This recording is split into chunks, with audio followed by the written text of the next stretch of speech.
Stand by to launch FanStream Sports. 3, 2, 1. Let's start. Hello, sports fans. Welcome to FanStream Sports. Nothing but pure sports. This is the JP Show. JP, it is so good to hear you back on the air. Stand by. Now, here's JP.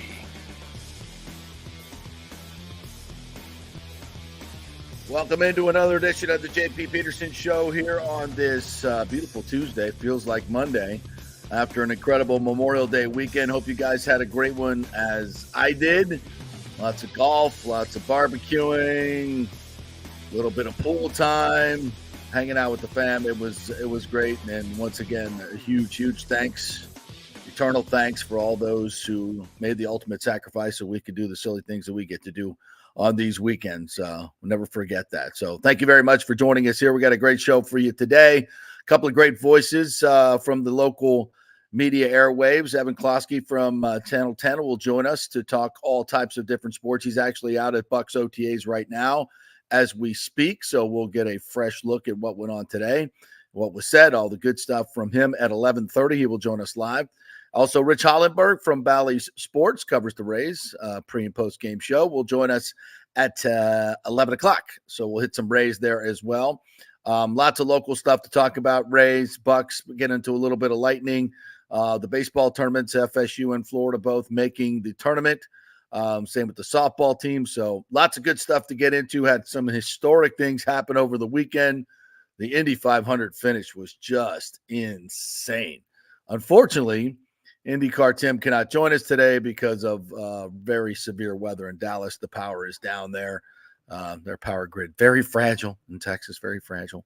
So he will not be able to join us because he's emotionally hot about the Josef Newgarden win at the Indy 500. He cheated, I believe was the exact quote from him. So we'll get into that a little bit. But, man, what a finish. I don't know if you watched that.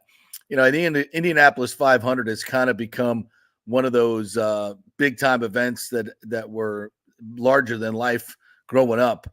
Then after the IndyCar split back in, what was that, the late 90s, early aughts or whatever it was, it just became irrelevant for many years. But I think it's making a strong comeback as motorsports makes a comeback. It's funny, I was watching the Grand Prix of Monaco in the morning, F1 racing, and it's just one of the most spectacular events just to watch. The aerial shots, just insane. And with all the yachts, these billionaire yachts that are parked in the marina as the cars go by, just this disgusting display of wealth. And of course, also when you're talking about F1, a disgusting display of wealth. It's crazy. And, you know, it's fun to watch all these the things going on around that race, but the race itself is just incredibly boring. I mean, it's just single file racing through the streets. Yeah. Woohoo. And then you turn on the Indianapolis 500 and you got cars going 230 miles an hour around turns at over 200 miles an hour. We had 16 different leaders in the race, 4 lead changes in the final 8 laps, including essentially 3 in the final 2 laps between Pato O'Ward and Josef Newgarden. If you have, we're going to play it for you. Actually, we're going to play the last 2 Indy 500 finishes by Newgarden, who have just been absolutely incredible. But there is some controversy to that as well, so we'll get into that in a little bit. Yeah, lots to get to today. I've got tons of stories that happened over the weekend since we've been away for a little bit. Done a lot of reading on the NCAA settlement that has happened over the past few days. And it's not final, by the way. It's got a lot more to go. And the implications in college sports are just, they're mind-numbing at times. And I know a lot of you are just kind of on the, you know, you see these headlines and you're like, okay, whatever. But it's going to really change the entire face of college football and everything that we do in college sports. Of course, you know, if you've watched this show at all, that we just absolutely love college football. Don't want anything to ever, screw up with that. But it kind of is happening. But how will, there's always going to be college football. There's always going to be college sports. How it's played, the way these kids are compensated will change. But it's stuff that needs to happen, that has needed to happen for a long, long time. But the worst part about it is it's not over in terms of the litigation. We saw these antitrust suits were settled, but I was reading over the weekend that there's still a settle or a case that's going forward, Fontenot versus the NCAA, that involves the TV rights, which is the biggest chunk of money. So while the NCAA and these Power Five conferences and everybody else that is represented kind of wants to move forward with a model that actually pays the labor, which is what should have been done for a long time, which is why we're in the problems that we are right now, that the greed that has happened in the past. They want to rectify that. Well, they have to rectify it because, now the courts are telling them to. They don't want to. They still want to take an inordinate amount of the money and not pay the players. But now the courts have forced them to do so. And that's always going to be an ugly outcome when the courts have to force you to do it. So where it goes, I don't know. But let's hope it doesn't destroy the games that we love so much. All right, let's jump right into it with the Rays as they get a big win on Sunday, breaking a 6-game losing streak. I'm going to spend too much time on the Rays. Rich Hollenberg's going to join us later on. He'll give us a much better, more detailed and positive outlook on this team. As they get the win on Sunday, did not play on Monday, which is kind of weird. I get the win on Sunday, 4-1. It's a game that they very easily could have lost again, as Fairbanks kind of did the high wire act at the end. Brandon Lau comes up with a huge pinch hit triple, with something that he desperately needed, something that the team desperately needed. Hell, Harold Ramirez, who hasn't played since I think May 18th, since the losing streak started, finally got in the lineup and got a couple of knocks, and as irrelevant is a kind word as he has been.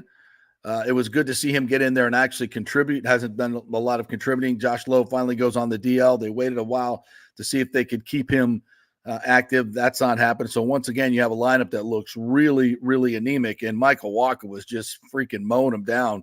Retires the first 15 batters. I mean, it's awful to watch. I mean, if you bought a ticket, you probably left by then and missed all the fireworks. One big hit from Brandon Lau was the difference, and they made it stand up to finally get the W. But it's a team that is clearly struggling big time in a lot of different ways. They're getting some guys back, which is good from the pitching standpoint. But, man, during that losing streak, these numbers are absolutely staggering. They were outscored 38-14. They averaged just over 2 runs a game. They were 4 for 12 with runners in scoring position, which is actually really good for them. And they've been hitting 163 with runners in scoring position during that streak. That's bad. That's really, really bad. But here they are, 2 games below 500. Still, I guess you could say, in the thick of it, when you have, all these wild card spots, you're definitely still in the tournament, so to speak, right? A couple of tweaks here and there, maybe they get it right. But to me, this looks like a very lost season. It looks like a team that has kind of lost their Rays way. And as I mentioned last week, I wouldn't mind seeing a very substantial overhaul of this team at the deadline and see what they can get for some of their better players and try and rework this team, because it doesn't seem like it has much chemistry. Doesn't seem like it has much flow. Doesn't seem like it's doing the things the Rays way, which they've always been so good at, the details. Their base running is terrible. Defense is awful. Even the pitching has been suspect. It's just not a Rays team that we've seen in the past. And maybe they just need to rework this and kind of start over. Their core is definitely not an elite core. It's not, with Yandy Diaz and even, Josh Lowe. If you could throw him in him, he's had one really good season. Does that make a slugger? No. You need to pile season upon season. They just don't have a lot of proven hitters. Even Randy Arozarena, who's just continues over 200 at bats, batting 156. I mean, he is struggling. And to hear him talk, I saw an interview over the weekend, I believe it was in the Times, where he's like, he wasn't happy that he was moved down in the order. He wasn't happy he was sat down on Saturday. I mean, at some point, maybe a trip to the minors, as John Romano wrote in his column, is something that Randy needs to try to be able to work on stuff and not at the major league level. Because at this point, it's not working. It's not working. And Cash moved him down in the lineup to 6, which I thought was long overdue. I don't know what you guys think, but that was long overdue. And Randy didn't seem to like that. You know, a lot of players they're very prideful, and when things like this happen, they don't necessarily react very well to it. We'll see what happens with Randy, and if he doesn't like being moved down on the order, how do you think he's going to accept getting demoted to the minors? You know, with Randy Land and all his, international notoriety, for him to be put down in the minors is kind of a slap to the ego, slap to the face. But you would think a 156 batting average would be pretty embarrassing as well. So I don't know what the answer is with Randy, but he is the key right now and has got to get going. However that happens, it's got to happen, because without him in the middle of that lineup, you see what the Rays are, and that's one of the worst offensive teams in the league. I believe tied for 29th, which makes you last in the league just about in almost every important category. So they get a nice win on Sunday. They got the A's and the Orioles coming up, so hopefully they can maybe win a series. They haven't won a series in a long time. So here's a little bit of Kevin Cash from Sunday's win as he and Capital finally get a win and get some good feelings going. Number up on the scoreboard. You got a couple there from Lau and Siri in the 7th. Yeah, we definitely did. Brandon was ready to go, came up. That's a tough at bat. Schreiber's pretty nasty, deceptive, a lot of power sink to that fastball that he creates. But Brandon came in there ready to hit the first pitch.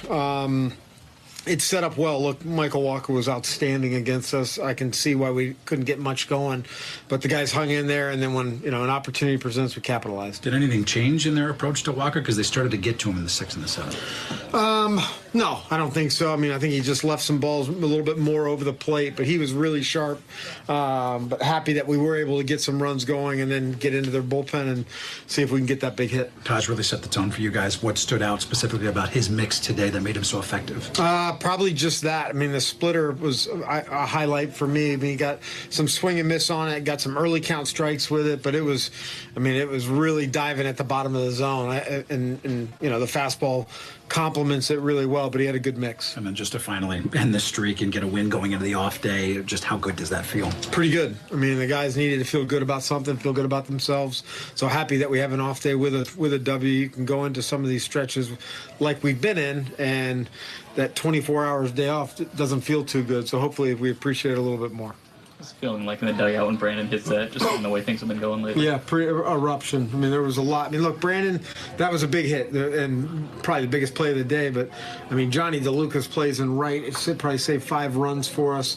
So anytime those guys are doing something special like that, the teammates and the pitchers and the guys, they're in full support and getting loud. Going back to Taj, the way that he had to kind of battle through the 5th, the 2 walks, the mound visit, just to recover the way he did to get the strikeout. Yeah, I mean, off Garcia, I mean, that at bat Hampson put up was really impressive, and it can be pretty taxing. I recall an at bat last year, I think in Minnesota, where Taj had something like that, 11, 12, 13, and we had talked about how taxing that is mentally and physically, that you can't let up and you got to execute every pitch. And I think even that 3-2 pitch was really close, but Kyle went out there at the right time, gave him time to catch his breath, and then he executed 3 really nasty pitches highlighted by the split. How do you make the decision to put Palacios in? I mean, I know you're making those decisions, but how do you feel confident doing that?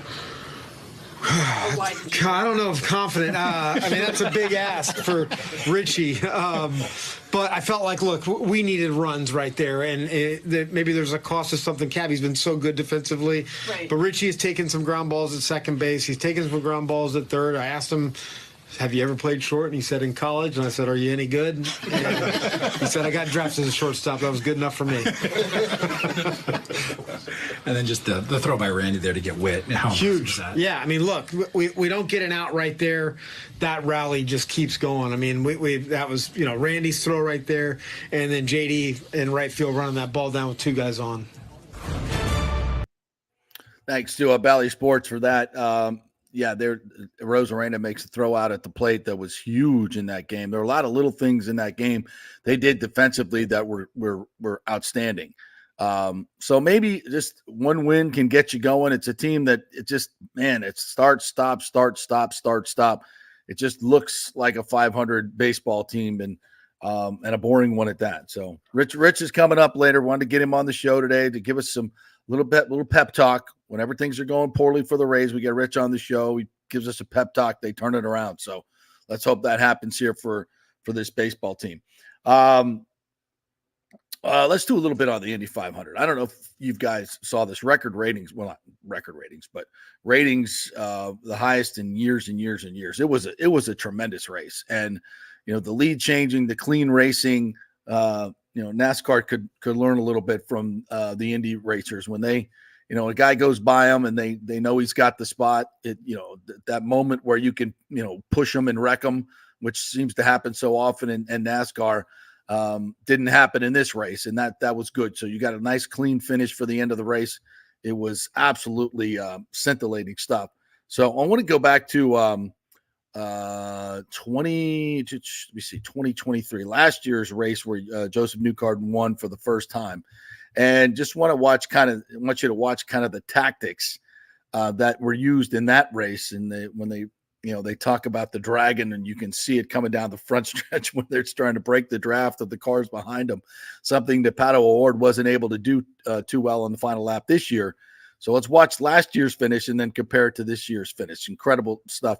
And keep in mind, Joseph Newgarden obviously was the winner at St. Pete, as we all know, and then later was disqualified for this push pass software, which I'm not going to pretend like I have any idea what the hell that is to you folks. All I know is like IndyCar Tim and some other people in racing really feel like it's cheating.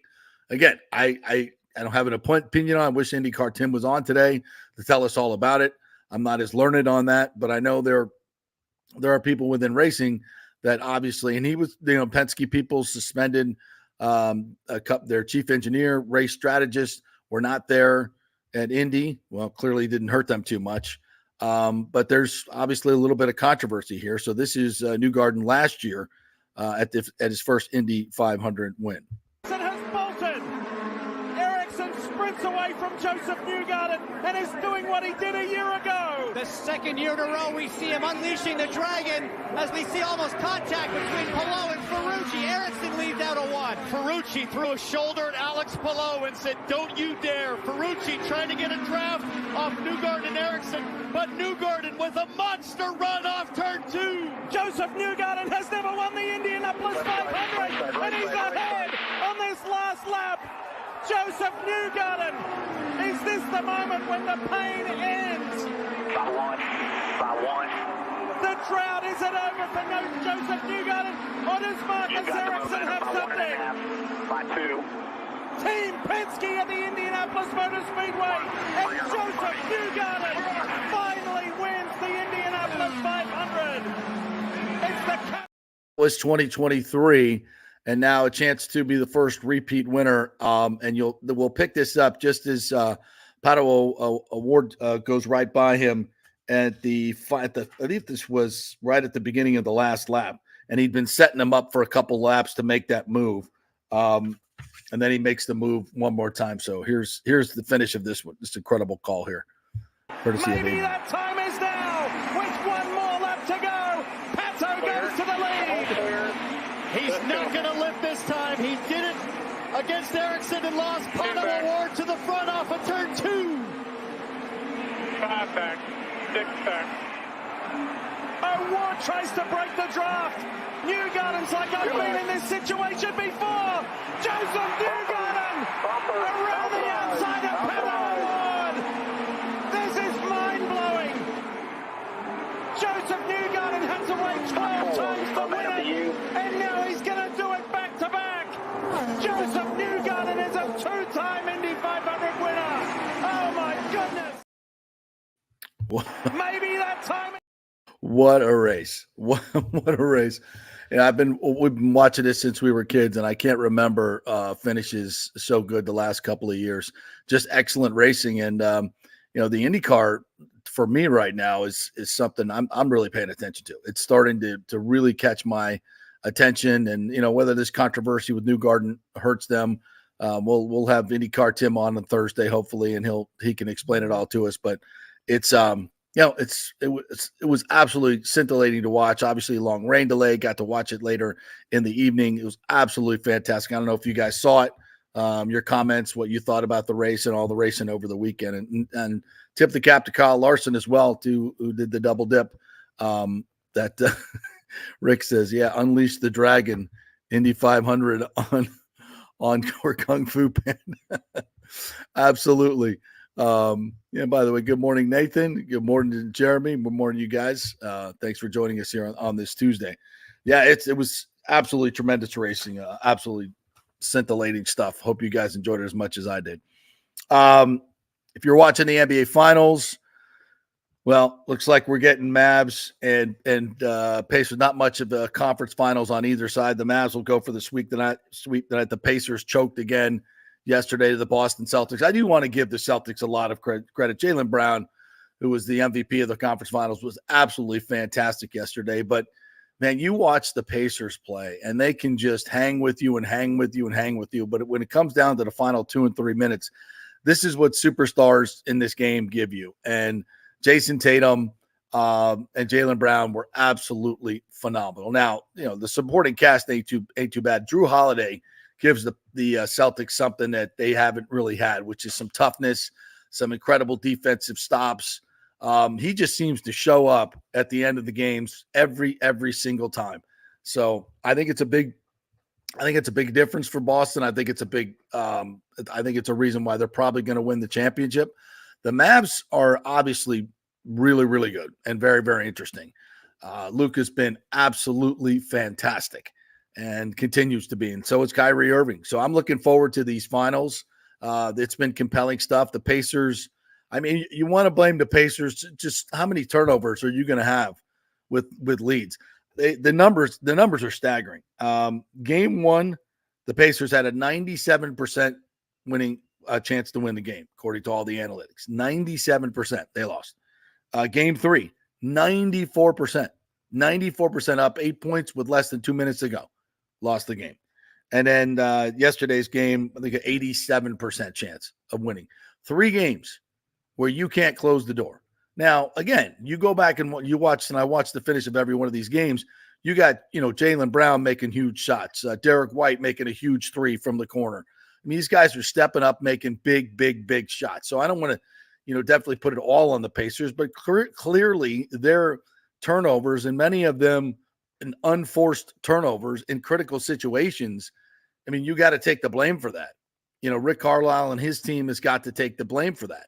They showed a lot of fight, a lot of spunk. We'll give them full credit for that, but you just got to be better in the end. And we'll give Boston some credit. I mean, they made the big shots when they had to. They create matchup problems. They execute tremendously. Every time they wanted to get a good bucket, they would isolate Tatum or Jaylen Brown on Obi Toppin and just take them right to the hole. Their weakest defender one-on-one, and for some ridiculous reason, no help at the cup when they get there. So again, credit for Boston, tons of credit for Boston, but the Pacers are going to have to definitely do some soul searching in the offseason. They don't want to watch many of those tapes because it was absolutely ugly. Now tonight, game 4, Timberwolves and Mavs. We'll see if Minnesota can salvage a game, but that just seems like a inevitable Mavs win, and we'll move on to the finals. Hockey last night was absolutely tremendous between Dallas and Edmonton. Robertson had a hat trick, hadn't scored in 10 games, but Jason Robertson had a hat trick in the last goal, which was kind of, ended up being the game winner. Skinner's got his, I don't know if you guys saw this, but he's got his skate right up against the freaking post and is blocking. I don't know how the hell he got it through. But he just stuffed it through in the corner to get the hat trick, which is incredible for Dallas. And now they've got their Rope Hintz was back last night. Seems like that's where that series is going. And the Rangers and Panthers, I don't know if you got a chance to watch that game as the Rangers win in overtime again. What a series. That's going 7. And that 7th game, I think it's going to be absolutely brutal. So the hockey has been fantastic. Hope you're enjoying that. And the basketball is pretty interesting as well. Unfortunately, our Lightning aren't part of this, but and a quick word on that, as I was listening to some podcasts over the weekend. The Tampa Bay Lightning, the core of this team, we've talked about this last week, especially with the addition of Ryan McDonough, which I still think is just an absolute genius move by Julien Brisebois. I saw some national pundits over the weekend are like, well, there's no way they can sign Stamkos now. And I kind of look at it as just the opposite. I think signing a McDonough, obviously a great friend of Steven Stamkos, creates that top four defense that they had and won cups with, just creates that energy in the room as well. And a leader in the room that clearly they had missed, and on the ice defensively as they were 6th and 9th, 6, 6, 9, 6, I think, during the 4 years of McDonough. And then we're 22nd in defense last year. It's not as simple as that. Obviously, there's a lot more that goes into it, but those are numbers that are very, very hard to ignore. They're very, very hard to ignore. And I think, does it make Stamkos more available to take less money? I think so. I don't know what kind of offers he's going to get. I mean, he's a 40-goal scorer. I was looking at some of the highest paid. I didn't know that Austin Matthews' cap hit was $16 million. I mean, wow. Some of those top contracts are eye openers. But to me, at this point of your career, if you're Steven Stamkos, and to me, it's got to be a very, very I'm not talking about a Killorn type contract because I don't think that's enough to make Stamkos move. It's got to be more than that to make him move. And is somebody going to come up with that? I don't know. I don't think so, but it could happen. There's some teams with some cap room out there. There's some teams that are clearing cap room, but are those teams that he really, really wants to go to? I don't think so. So I still think that this move makes it more likely that Stamkos is back. And I know the numbers don't look right. They're going to have to give up somebody. Yeah. Don't you think Julien Brisebois knows that? I think he does. I think he just didn't just, oh, hey, you want to trade us McDonough? Okay, great. Yeah. And then he's got a plan, and I'll think of a plan to get Stamkos back. No. This is all very well thought out. And I don't think he would make a move like that if he thought it would absolutely, without question, cancel out any chance of signing Steven Stamkos. Because clearly they want to put the core back together, not, put the band back together, not break it apart. So I don't think, and why would you? Why would you want to? First of all, you don't have any draft picks to rebuild at this point. You don't. You've got to extend this core 3 or 4 more years until you can start getting some draft picks back to rebuild. So I don't even think it's an option, really. If you think about it, it's not an option to rebuild. And why would you want to? When most of these players are in their prime or late prime, still, as I like to use the golf course analogy, they're is Hedman and Stamkos on the back 9? Absolutely. But it's not 16 or 17. It's probably more like 11 or 12. They got a lot of golf left to play. So the whole idea of breaking up the core and getting rid of Stamkos and Hedman, obviously, because their contracts are up. I don't see that. I don't see that at all. And, both of these guys are more than connected to the community and their families. I just don't see them going anywhere. I don't know why you would. I know there is a absolute obsession with chasing the bag in our society, which I find completely ridiculous. But for guys like this, and that I've covered for a long time and done a lot of interviews and heard a lot of interviews, they don't seem like types of guys that are going to do that, because they don't need to. They've both made a ton of money in this sport. They're more money than they could probably ever spend. And they're to me, their priorities are much more about winning, teammates, family. And I don't think money's even in the top 5 for them at this point, because that's taken care of. I firmly believe that, as Jeremy Lowe says, trade Chernak. Yeah, I think he is the most likely to go. He doesn't have roster protection on his contract until next year, I believe. And to some degree, Sergei to free up cap space as well. I'm not sure exactly what his roster limitations are in terms of having to agree to a no trade. I think he's got more than Cernak does. Sorelli does not, I believe, for a year and a half. So I think, as Eric pointed out, Eric Erlich and Sorelli and Cernak are probably more likely to go. So, yeah, I think this core is going to be together for a while. And that's exactly how it should be, because even if you try to retool, as we've said many times, there's zero guarantees you're going to go out and find players like you already have. In fact, it's highly unlikely that you won't. They found, I believe Kucherov he was a second round pick. Pointer was third round, if I'm not mistaken. So they found some guys and developed guys in the later rounds, but that is nowhere near an automatic. Unless you're drafting in the top 2 or 3 or 4, do you have guys that are just automatic prospects? And of course, that's where Hedman and Stamkos were drafted.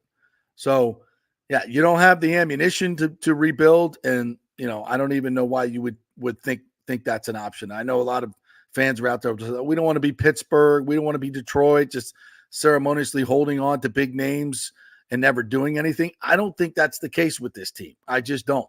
I think they have enough younger players, the Hagels, the Braden Points, to push them over the top. So I say, I'm absolutely over the moon about the reacquisition of McDonough, and I can't wait for this season to come, because I think a healthy Vasilevsky for the entire season, where he can train in the offseason. You got McDonough back. Guys will be more settled in their top 4 roles. If you trade Cernak, you've got some young defensemen that I think can come up and play. So they've got some good young players in Crozier and Lilleberg and Perbix, and a couple more on the way. So I love where the Lightning are at. I know it's been 2 years of first-round defeats. I'll always say that the Toronto series was an anomaly. They should have won that series, and they lost to the Florida Panthers, who were the best team in the league. I said it then. I say it now. I still think they're going to win the Cup, barring any disastrous injuries for them. I think they win the Cup. So Boston tanked just so you couldn't, as we've mentioned many, many, many times. If we played Boston, I think we win that series. And then who knows? Who knows once you get through the first one? So, all right. So that's a take on some of our local teams. As I mentioned, I will not be just solo all day long. Rich Hollenberger joined me at 11 o'clock. Evan Closky at 11:30 live for Bucks OTA. So we'll hit a lot of Bucks in the second hour. We'll take our first break. When I come back, a couple of things I want to do. Bill Walton passed away. Had a chance to interview him once, and it's one of the highlights of my life, to be quite honest. Met him a couple times at some basketball venues, and just a larger than life dude on so many levels. We'll try to do a little bit of justice to his career, have some sound that I want to play that I think is absolutely fantastic. I hope you guys will enjoy it. So we'll do a little Bill Walton. I'm going to get into a little bit more of the NCAA stuff, some local baseball to get into, and much more coming your way. Anything you guys want to bring to the table, put it in the comments. We'll talk about it, and we'll hit that up as well. We're brought to you by the great folks at Hydrate Heroes that I have in my Wawa cup today. Hydrate Heroes, go to tryhydrateheroes.com. They've got a Memorial Day sale going on right now as well. You can get 30 packets for $29.99. Remember, 15% of proceeds go to our military charities to help veterans. So that's always awesome about Hydrate Heroes, plus the drink itself. Only 5 calories. Super tasty. Has all the great stuff in it. None of the bad stuff. Tryhydrateheroes.com. Get your free 3-pack. And also by the Jeeves Law Group, JEEVES lawgroup.com. They are local. They get results. They are trusted. So go with the local law group that knows the local legal landscape here. Get a free case evaluation at jeeveslawgroup.com, jeeveslawgroup.com. And we will be back, as I produce by myself today. We will be back in 3. Stay with us. All right, guys, the Golden Diamond Source Memorial Day sale is here. Now, I know you guys are saying I don't have the money to buy a ring right now. Times are tough. What about this? 5-year interest-free financing, so you can buy a $5,000 ring and only pay $83 a month. You got $83 a month to put the ring on the finger of that special person.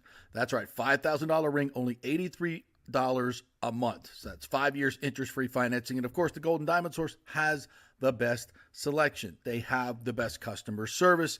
And when you shop at the Golden Diamond Source, you can proudly say our jewelry changes lives. We tell you this all the time, folks. The philanthropy of Julie and Steve Weintraub is incredible. Their entire staff very much involved in their philanthropy. The Hands Across the Bay charity helps so many abused women throughout the years. So this Memorial Day, pick a jewelry store that makes an impact. And don't miss their 5-year interest-free sale. It's the Golden Diamond Source, centrally located right there, 3800 Omerton Road, always online at thegoldendiamondsource.com. JP here for my good friends at Italiano Insurance, and they did it again. Once again, Italiano Insurance stepping up with the best customer service. I was in a bind. My old insurance company, my auto insurance, jacked up my rates, so I called Charity at Italiano Insurance, and she stayed till 9:30 at night until she got my insurance done. And guess what? She searched all these companies for me. I didn't do the work. She did. Saved me $1,000 on my annual premium. $1,000, folks. That's real money. And that's what you get at Italiano Insurance. Great customer service. And here's another note for you, by the way, with hurricane season up. 40% of people in Florida are underinsured. That means if you have something happen during a hurricane and you need replacement costs, you're going to get 40% less than you deserve. Can't let that happen. Call the folks at Italiano Insurance and get them to help you out in both those regards. It will save you money and keep you insured properly. That's 813-877-7799. Great folks in the community, been doing it for over 60 years. Italiano Insurance, 813-877-7799. JP here for the Geddes Gordon Real Estate Group and our good friend Jane Geddes. Folks, simply put, there is nobody like Jane. Jane is a former LPGA two-time major championship winner. She was also vice president of talent relations at WWE. She also has a law degree from Stetson. So if Jane can drain a 10-footer to win the U.S. Open and stare down Hulk Hogan in the boardroom, you want Jane on your real estate team to not only negotiate the best deal, but find you the perfect home or investment property. And when you work with the Geddes Gordon Group, you become part of the real estate family and get concierge services that include expertly staging, marketing, and preparing your home for sale. Advice on golf properties. Hey, you might even get some golf tips. Many of their clients become friends long after the sale or purchase is completed. It's all part of the deal. So if you're looking for that perfect home or investment property or trying to get top dollar for your home, go with Jane Geddes and the Geddes Gordon Group because there's nobody like Jane. Call 813-485-6808 or go to geddesgordon.kw.com. That's GEDDES Gordon.kw.com. or call 813-485-6808. Are you looking to be more productive and healthier? Do you know chronic dehydration affects your overall health and well-being? 75% of the U.S. population suffers from dehydration, and many of us don't even know it. That was me before I was introduced to Hydrate Heroes. 8 times the benefits with hydration. A beverage with benefits more than just hydration. That's right, 8 times the benefits with hydration. Hydrate Heroes provides a refreshing, great-tasting beverage powder to mix with water, providing elderberry, zinc, vitamin D, electrolytes, amla fruit, which provides a great source of vitamin C, along with a proprietary mushroom blend that has shown to help increase endurance and energy at the cellular level. Hydrate Heroes is so confident you're going to love the taste and the results. They are offering our listeners a special offer, a free 3-pack sample, no credit card needed. Just go to the jppetersonshow.com, the jppetersonshow.com, and click on Hydrate Heroes logo. Hydrate for health today with Hydrate Heroes. Let's go. Right now, back to the show on FanStream Sports. All right, welcome back to the JP Peterson, presented by the great folks at Hydrate Heroes. And a little halftime there, I got my Hydrate Heroes. Just pour the powders into the mango ginger. Fantastic. Pour them into the cup here. Mix it up, and boom, got great hydration drink. Can't do it without it. All right, thank you guys for jumping in here and chiming in. We'll get to some of your comments here. Good morning to you, Mario Christian. Even though the Rays won to snap their 6-game slide, I'm glad that the Rays are not playing on Memorial Day for stamina and superstitious reasons. superstitious reasons. Jeremy Lowe says, I would love to bring Yanni Gord back. I think we all would. I don't know. There are limitations to what JBB can do. So I think he would love to have him back. To match if we didn't have a salary cap. Wouldn't that be awesome? Yeah. As far as, the Rays go, I just don't see it happening this year. And if they make a ton of trades at the deadline, I won't be upset. I would love to see what Eric Neander can do with this team if he has a little leeway to make some trades and maybe add some significant salary. Wouldn't that be awesome if they could move a guy and get a significant slugger back and put him in the middle of that lineup? How much more fun would it be for the Rays? Because they, and then they can get some of those pitchers back, and maybe the defense gets a little bit better because you don't have to be moving people around to try and somehow find some offense by putting them in positions that they're not familiar with playing, which I think has been a problem for a lot of their issues defensively as well. So they've got a lot of work to do, and we'll see as they move through. And they're going to start playing. They got the Orioles a couple times. They got the A's coming up, or maybe a little bit better than people think. So it'll be interesting to see how those two teams get after it. All right, I wanted to and we're going to talk to Rich Hollenberg a little bit about Bill Walton as well, because he obviously doing games for ESPN, college basketball games, travels a lot of the same circles with Dave Pasch and a lot of the guys that have worked games for many, many years with Bill Walton. I obviously growing up in the 70s as I did, Bill Walton was, one of those figures that was very interesting to me. And I remember a time in my life where I didn't like Bill Walton, where I felt like he was kind of a selfish dude. And as I learned more about those, because there was a kind of an overarching narrative that he kind of just walked out on the Portland Trailblazers. For many years, he couldn't play because of the stress fractures he had in his feet. He was a number 1 overall pick, 3-time Naismith Award winner at UCLA. And, there was a time when the UCLA dynasty kind of lost game. They lost their 88-game winning streak with him as the main player. They lost their streak of winning national championships came to an end. So there's kind of some negative. He was kind of a war protester. So to many of us that didn't understand that at the time, he kind of felt like a guy that was not, was more selfish than he was team oriented. And you find out later in life that was absolutely the exact opposite. And, he became, to me, as I understood him more, it's also a reason why, we talk about this all the time. Keep an open mind. Keep an open mind. You may have some opinions that you form at certain parts of your life. And as you get more information or just become more mature in life and understand things better, that it change and be open to that change. And so I loved Bill Walton, and I started to learn what he was all about. And there's a quote from him. You may hear it in some of the sound that's coming up, but he says, he wakes up every single day and says, what can I do to make things better for as many people as possible? That's his original thought, waking up in each and every day and being thankful for every day that he has. And clearly at the age of 71, he doesn't have any more left, at least on this earth. But as I got to know him more and understand him more, just couldn't love the dude. I would be, those times late at night, he's doing Pac-12 basketball. It's a game I don't give a rip about. It's Arizona State against, Oregon State. I could not care less, right? And I'm like, oh, Bill Walton's doing a game.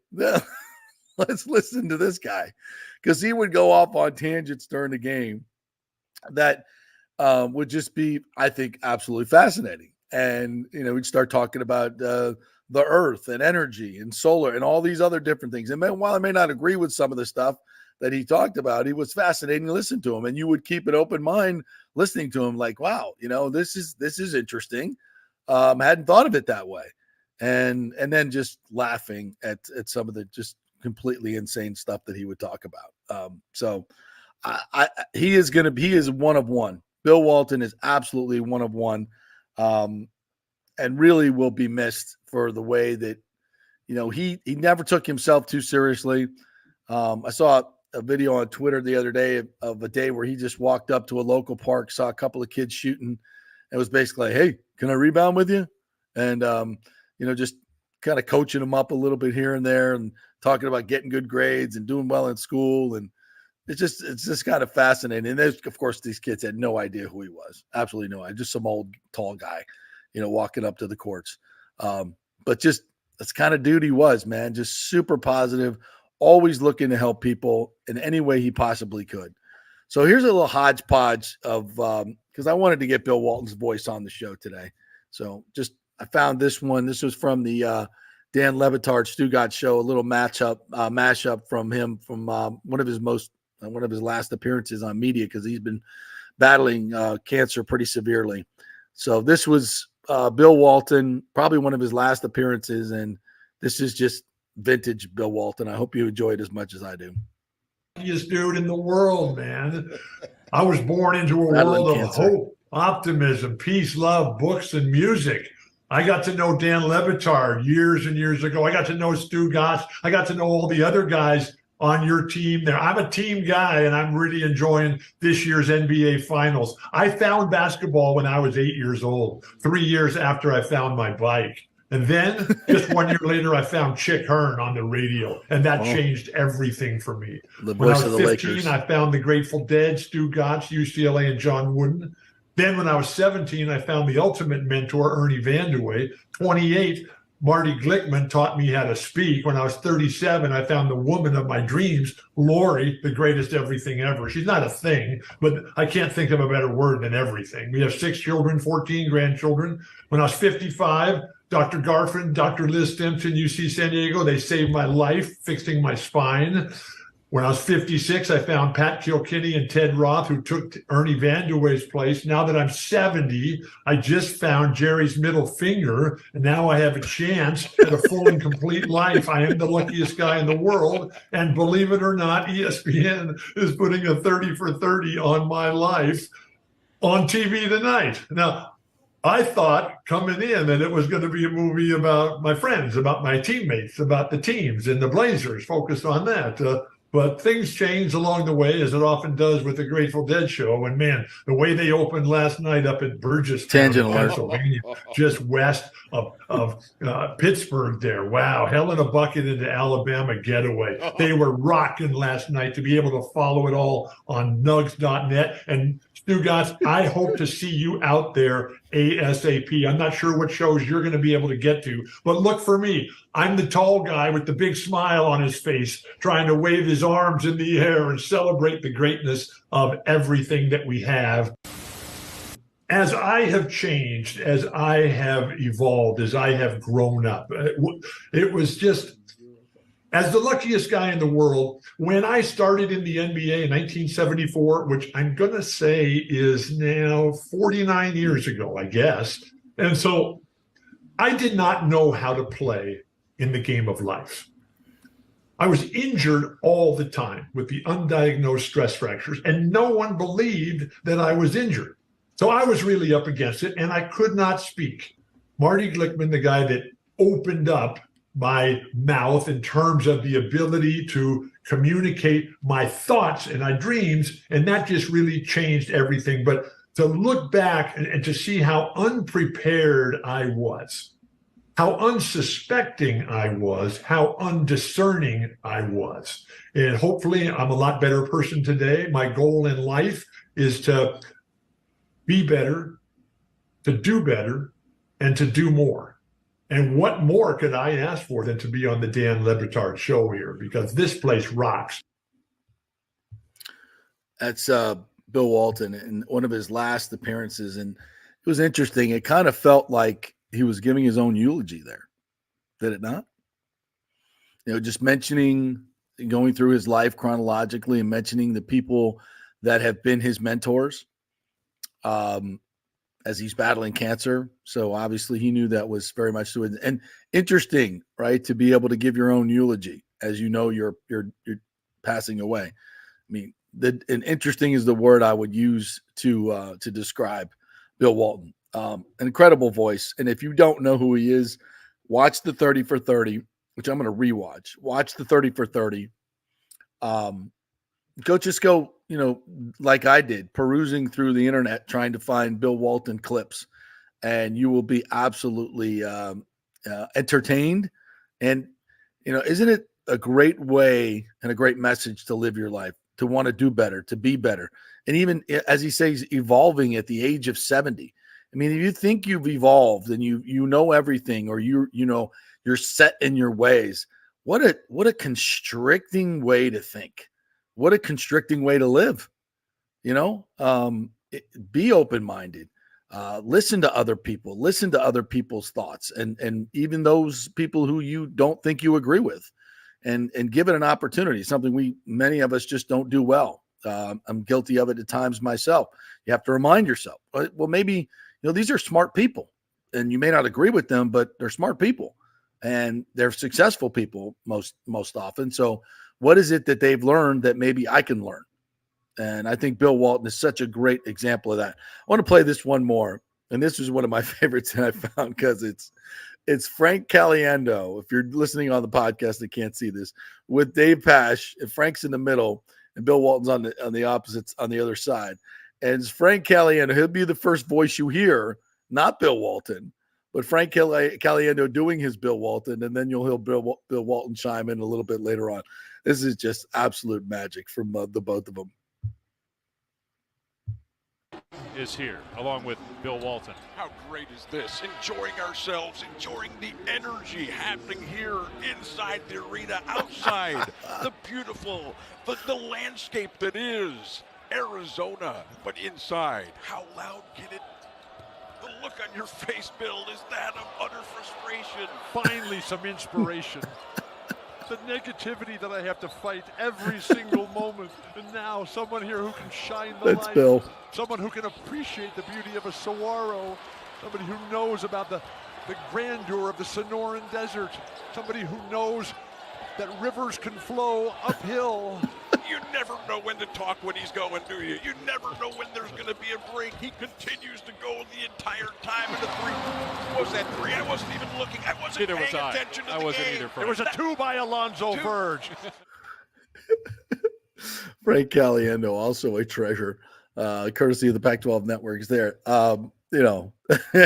And the beauty of the Frank Caliendo there is just encapsulating all that is Bill Walton in those words and that style, and just a treasure, an absolute treasure for me. I hope you enjoyed some of that sound right there, because he was one of one, and we're going to miss him and miss people like that. Because I was saying this the other day, it seems our society, I was talking to the stepkids about this.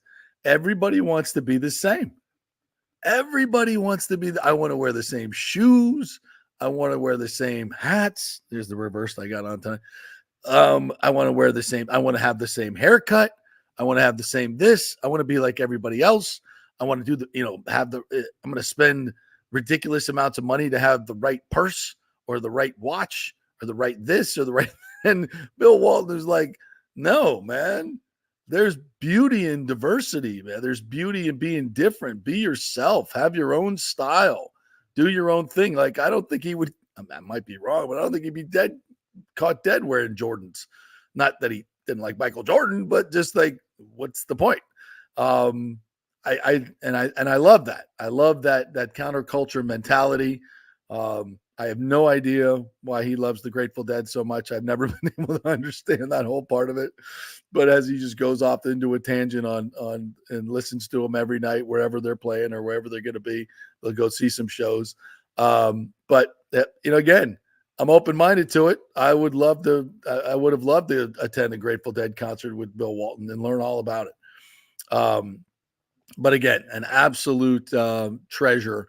And we're going to miss having people like that around that represent that side of openness and individuality and not being afraid to be who you are, no matter what people say. Because obviously he had a lot of critics that people, I would never listen to a word with Bill Walton. He wrecks the game. He's not even paying attention to the game. And it's like, it's a basketball game, man. Like, I can tell what's going on. I know who just made a three. I don't have to have every play broken down. And it's sometimes refreshing to hear somebody say some other stuff about college basketball or just life in general. So an absolute treasure we lose in Bill Walton, and we're all better for having lived in this world and on this planet with him. All right, Rich Hollenberg's going to come up and join us here in a little bit. We'll chat with him about the Rays, and we'll get into some other things as well. Big thanks to Italiano Insurance, our friends at Italiano Insurance, 813-877-7799. Just sent Charity a message the other day and said, hey, we need my auto insurance went up again. Well, getting those tickets, man, it's not good. So I got to try to find a cheaper alternative. So I sent her the information. Last time she saved me $1,000. We'll see what she does this time. And I said, I want to bundle our homeowners insurance and our other cars as well. Maybe that'll give us a discount. So am I going online and doing all that? Nope. I'm handing it over to Charity, and she's going to come back and give me some options and hopefully save me a lot of money. Every time we do it, she does. So I highly recommend it. Let them do the work. You save the money. 813-877-7799. It's Italiano Insurance. We'll be back in just a few with Rich Hollenberg. Stay with us. Are you looking to be more productive and healthier? Do you know chronic dehydration affects your overall health and well-being? 75% of the U.S. population suffers from dehydration, and many of us don't even know it. That was me before I was introduced to Hydrate Heroes. 8 times the benefits with hydration. A beverage with benefits more than just hydration. That's right, 8 times the benefits with hydration. Hydrate Heroes provides a refreshing, great-tasting beverage powder to mix with water, providing elderberry, zinc, vitamin D, electrolytes, amla fruit, which provides a great source of vitamin C, along with a proprietary mushroom blend that has shown to help increase endurance and energy at the cellular level. Hydrate Heroes is so confident you're going to love the taste and the results. They are offering our listeners a special offer, a free 3-pack sample, no credit card needed. Just go to the jppetersonshow.com, the jppetersonshow.com, and click on Hydrate Heroes logo. Hydrate for health today with Hydrate Heroes. JP here for the Geddes Gordon Real Estate Group and our good friend Jane Geddes. Folks, simply put, there is nobody like Jane. Jane is a former LPGA 2-time major championship winner. She was also vice president of talent relations at WWE. She also has a law degree from Stetson. So if Jane can drain a 10-footer to win the U.S. Open and stare down Hulk Hogan in the boardroom, you want Jane on your real estate team to not only negotiate the best deal, but find you the perfect home or investment property. And when you work with the Geddes Gordon Group, you become part of the real estate family and get concierge services that include expertly staging, marketing, and preparing your home for sale. Advice on golf properties. Hey, you might even get some golf tips. Many of their clients become friends long after the sale or purchase is completed. It's all part of the deal. So if you're looking for that perfect home or investment property or trying to get top dollar for your home, go with Jane Geddes and the Geddes Gordon Group, because there's nobody like Jane. Call 813-485-6808 or go to geddesgordon.kw.com. That's GEDDES Gordon.kw.com or call 813-485-6808. Hey, the Golden Diamond Source Memorial Day sale is on. You got a graduation coming up right now. You want to get a gift? What better way than to go to the Golden Diamond Source right now? Your destination for over 40 years, if you can dream it. They have it all under one roof. Folks, graduation gifts are very, very special. So get them something shiny, something that will last a lifetime. And that's the Golden Diamond Source. They have a tremendous selection there, great customer service. And of course, if you're selling or trading jewelry right now, you can get the highest trade-in value of the year for your diamonds. Upgrade today and use that money towards a graduation gift. It's the Golden Diamond Source, 3800 Olmerton Road, always online at thegoldendiamondsource.com. JP here for my good friends at Italiano Insurance, and they did it again. Once again, Italiano Insurance stepping up with the best customer service. I was in a bind. My old insurance company, my auto insurance, jacked up my rates, so I called Charity at Italiano Insurance, and she stayed till 9:30 at night until she got my insurance done. And guess what? She searched all these companies for me. I didn't do the work. She did. Saved me $1,000 on my annual premium. $1,000, folks. That's real money. And that's what you get at Italiano Insurance. Great customer service. And here's another note for you, by the way, with hurricane season up. 40% of people in Florida are underinsured. That means if you have something happen during a hurricane and you need replacement costs, you're going to get 40% less than you deserve. Can't let that happen. Call the folks at Italiano Insurance and get them to help you out in both those regards. It will save you money and keep you insured properly. That's 813-877-7799. Great folks in the community, been doing it for over 60 years. Italiano Insurance, 813-877-7799. Let's go. Right now, back to the show on FanStream Sports. All right, welcome back to the JP Peterson Show. Here's where we roll on this Tuesday that feels like a Monday. Greg Sankey at the SEC commissioner, not the financial SEC, the football and basketball SEC, just did an opening statement, which is very, very interesting, which we will get to a little bit later on down the line, talking about how the political fortunes may change what's going on with the NCAA in terms of who wins the election. Didn't dive into that yet, but I'm very, very interested to see how that's going to play out as well. So now our college football is hanging in the balance. Okay.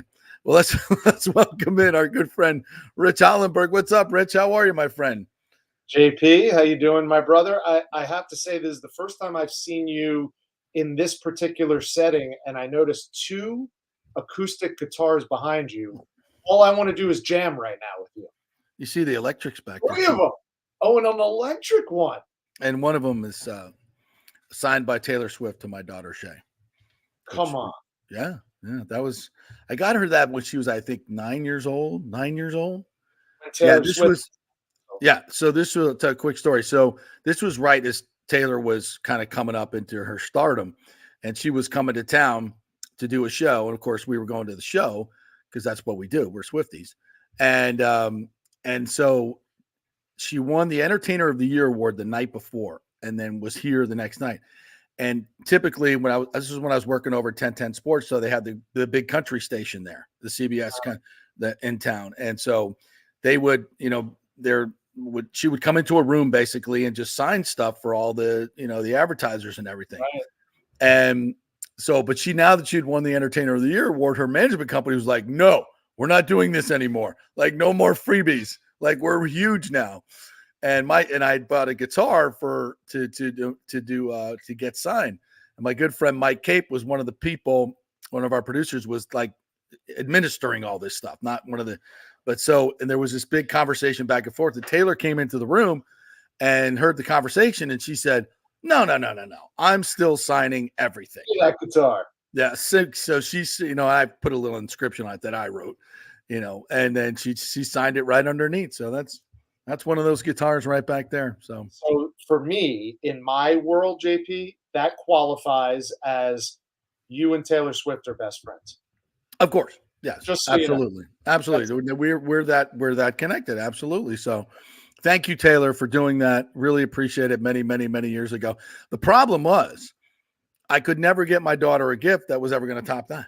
Exactly. It's been all downhill from there. So there you go. What's up, partner? How are you?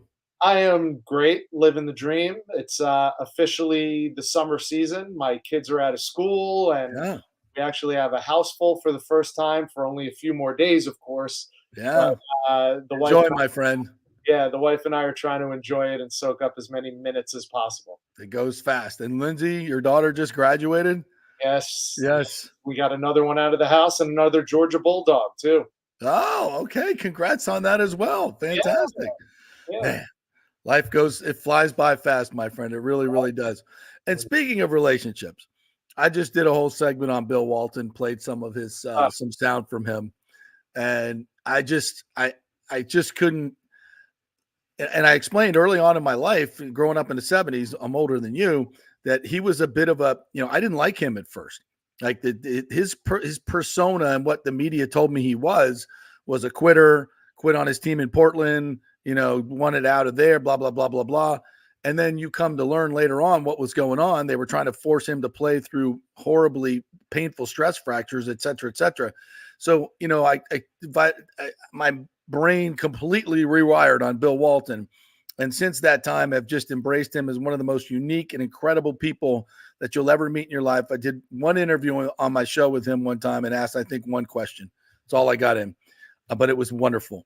You travel in a lot of circles, obviously doing college basketball with guys that did a lot of work with him. So I'd love to get your perspective on Bill Walton. Yeah, thanks for asking me to A, come on, and B, talk about Bill. Someone who obviously I try to live with no regrets, but I certainly wish that I had the opportunity to share a story or two about calling a game with him. Unfortunately, ESPN was very protective of Bill. He only called games with 3 guys in the time that he was doing college basketball out west. And he rarely traveled anywhere but in the Pac-10 region or Pac-12 region.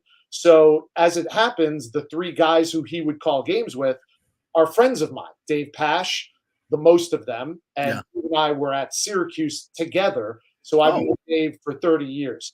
Roxy Bernstein, he and I both came up the ESPN ranks at the same time. And Jason Benetti, who is now with Fox and the voice of the Detroit Tigers. But again, Jason and I know each other very well. So I got the peripheral stories of Bill. And one of the things I could tell you from those guys relaying it to me, but also from fellow analysts who have traveled in his satellite, he was low key, as the kids say today, JP, the hardest worker and the deepest researcher before his games of almost anyone you're going to come across. And that flies in the face of everything you saw and heard from Wild Bill, Big Red on the air. That was not an act. That was part of Bill Walton, but there were so many parts of Bill, and that's what made him one of, if not the most unique voices in all of sports, not just sportscasting. Going all the way back to his time at UCLA. Jay Bills said this the other day. I'm not going to say anything that's groundbreaking about Bill Walton, but he said the thing that bothers him more than anything about Bill is that Bill never talked about himself as a player. So this generation of athletes doesn't know that he was one of the handful of greatest players, let alone big men, to ever play the sport. He was Nikola Jokic before Jokic was Jokic. He was that good. Yes, as you mentioned, career cut short because of injuries. And the other thing that a lot of people don't know is that late in his career and early into his sportscasting career, Bill was so debilitated by injury that he contemplated taking his own life. And he was ultimately very open and honest in his discussions about that, wrote a book with that included in it. And that's what makes Bill special. He was so well-read. He was so smart. He would still, despite being so educated in so many different facets of the world, not just sports, he would still do so much research, reams and reams and books of research before each and every game. Wow. Did not know that. Yeah. When the light came on, it was his time to let that all out. Now, I coach sportscasters and I tell them, follow the 10% rule. You're only going to use about 10% of the research that you do for any given game, and that's okay. Right. Yeah. Bill plays by his own set of rules. Bill wants to get everything out at once, and that's part of the charm. He was a polarizing figure to some. They didn't like it. They thought it was more of a clown show. I give a ton of credit to Dave and Roxy and Jason because they edited themselves to let Bill Walton shine. And shine he did. My lasting image when I close my eyes and think of Bill Walton is hands raised like this, not in victory, but in the middle of a crowd at a Grateful Dead concert. Yeah, yeah. To me, that's forever going to be Bill Walton. Yeah, I marveled at his gratitude for life and the simple things in life. It's so counterculture to everything our society tells us is important, and that's why I love Bill Walton. He wasn't, as I just mentioned, he didn't want to wear what everybody else wore. He didn't want to wear, didn't want to have what everybody else had. It didn't mean anything to him. Material things didn't mean anything to him. And I think we all can learn from that. It's just, he was about, and I shared this quote earlier, every day he wakes up, he says, what can I do to make things better for as many people as possible? I think if we all can wake up with that sense of gratitude and service to others every day, the world would be a much better place. And it's not a better place without Bill Walton. He's absolutely one of one. Yeah. Thank you for sharing that. I really appreciate it. All right. Now we have to go to that other problem, our Tampa Bay Rays. I call on you, my friend, to give me optimism and gratitude for our Rays, because I'm out. I'm full out of optimism on this team. I've tuned in to watch a little bit of Sunday's game, and it was 15 up and 15 down. I'm like, should we've kept Michael Walker? Eventually they won the game, and and I wasn't there for it. So tell me what in that win is going to propel this team to get better and get on a roll, because we need it. Well, it's going to be the same word, JP, that you and I have probably talked about from time to time over the last few years, and it still exists with this team, with the way this roster is constructed, and that's resilience. Yeah. But this year, much more than any of the previous 5 years that they made the postseason, they are forced to rely on that resilience in the face of a multitude of injuries.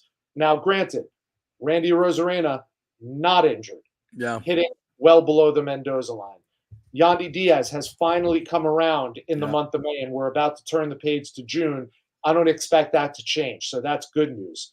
But the injuries have been the headline for this Rays team basically from Jump Street. Everyone started the season going, so they still could be good. They still have a good starting rotation, but look at all the guys on the shelf. I mean, that's almost like an all-star rotation who are injured and not coming back. That is not something that we as fans, and certainly not the Rays as a team, can control. You have to control the controllables. Mm-hmm. And right now, listen, I and myself and Doug, we say it on the air on our shows. We want to be a beacon of optimism. We want to be a ray of light for the Rays. And what I will say at this point, because I don't want to blow smoke where it doesn't deserve to be blown, but I think now at this point, a third of the way through the season, they are who they are. They are a 500 team. They're a team that looks like they could win 80 to 85 games in the course of a full season. Is that going to make the playoffs? No, it won't. But here's what I will say. I think if you asked anybody inside this organization, given the injuries that they knew they were going to be dealing with early on, would you take 500 baseball a third of the way through the season? Yeah. I'd be willing to stake my credential on the fact that they would say, you know what? Yeah, we will. We're going to be better in the second third of the season than we would in the first third of the season. So maybe there is some way to a 7, 8, 10-game win streak come the dog days of summer. And that's all it takes when you're a 500 team. Yeah. Sometimes that means the difference between 81 and 81 and 90. And all of a sudden you're looking at a wild card spot. And wild card is where they've been in the last 2 years. So there are different ways to skin that cat. And I still think there is plenty of hope to go around, knowing that you still have 66% of your games left to play. To that point, last week I said I think this team needs a severe makeover, and not a light touch, but a severe makeover, because you haven't gotten what you wanted out of Savali. The problem is if you get rid of these players or trade them off, you're not getting much back because they're at their lowest level here. You're selling low, which is never good. So Savali, I think Siri, and the man who saved the game the other day, Brandon Lau, it's just, as much as you want to have him around, it just seems like for a team like this, maybe there's a younger player waiting in the wings that needs to get his shot, because Brandon has certainly had his opportunities. Injuries have just ravaged him. And as Matt Joyce said early on, he dealt with back injuries, and back injuries, unfortunately, don't get better as you get older. So we hope the best for him, but it just doesn't seem to be happening. And it seems like there is a good nucleus of young players that need some more opportunity. How do you see that as this season goes on, the junior Camaneros and maybe some others that are waiting in the wings? I think there is a place for them, for sure. Listen, Jonathan Aranda was one of those guys. Yeah. And now all of a sudden we are little by little starting to see the Jonathan Aranda who hit 400 in spring training. Yes. Who absolutely decimated AAA pitching the last couple of years. Yeah. All of a sudden, we're starting to see that. He's a versatile defender. He has a power bat from the left side. Check both of those boxes. That's Let's who go. Yes. Hopefully, Josh Lowe is not out for a long time. Indications are that he'll be back sooner than later. That's another left-handed bat and a versatile outfielder for the Rays.